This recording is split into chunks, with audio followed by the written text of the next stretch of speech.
తెలుగు ఇండస్ట్రీకి అతిపెద్ద శత్రువులు ఎవరైనా ఉన్నారంటే అది వీళ్ళే. ఈ సినిమాలు చూస్తూ మీ రివ్యూలు చెప్పుకుంటూ బతికే వీళ్ళు సినిమాని సంకనాగించేస్తున్నారు. ఏ ఐబొమ్మ రవినో వీళ్ళు కాదు, సినిమాని సంకనాగించింది వీళ్ళే. వీళ్ళు పోతే మీకు సగం దరిద్రం పోద్ది, పబ్లిక్ లో మిక్స్డ్ టాక్ వస్తుంది. కానీ వీళ్ళేం చెప్తున్నారు, సినిమా ఫ్లాప్ అయిపోయింది, అస్సలు నచ్చలేదు, నాకైతే నచ్చలేదు ఒకడు, నాకైతే చిరాకు వచ్చింది అనొకడు, నాకు నిద్ర వచ్చింది అనొకడు. తెలుగు ఇండస్ట్రీ బాగుపడాలన్నా, తెలుగు సినిమా ఇంకా పైకి ఎదగాలన్నా ఈ రూపాయి పావలా బ్యాచ్ పోవాలి.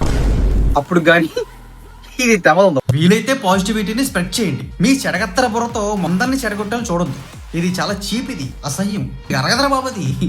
మీరు తినే తిండి అరగదు. ఆడియన్స్ లో మిక్స్డ్ టాక్ వచ్చినా సరే వీళ్ళు ఫ్లాప్ చేస్తున్నారు సినిమాని. వీళ్ళ రివ్యూస్ చూస్తే లక్షల్లోని, ఒక్కొక్కడికి 5 లక్షలు 6 లక్షలు 8 లక్షలు. ఎంతో కొంత పాజిటివ్ గా సినిమాకి వెళ్దాం అనుకునే వాళ్ళు కూడా వీళ్ళ రివ్యూ చూసి మొత్తానికి ఆగిపోతారు. ఆడియన్స్ కూడా సినిమాని ఎక్స్పీరియన్స్ చేయండి. అది ఎలాంటి సినిమా అయినా సరే మీకు నచ్చితే వెళ్ళండి. టికెట్ రేట్లు ఎక్కువ ఉంటే 10 రోజులు ఆగండి, మొత్తం ఫ్యామిలీతో వెళ్ళండి. ఇందులో నా బాధ ఏంటంటే ఈ ఒక్క పిల్ల బచ్చాల డెసిషన్ 1,00,000 మంది డెసిషన్ అయిపోతుంది. తెలుగు ఇండస్ట్రీ డైరెక్టర్స్ ప్రొడ్యూసర్స్ వీళ్ళ మీద కన్నీయండి, లేకపోతే మీ కళ్ళు లేకుండా చేసేస్తారు. ప్రతిరోజు ఒక కొత్త రోజే.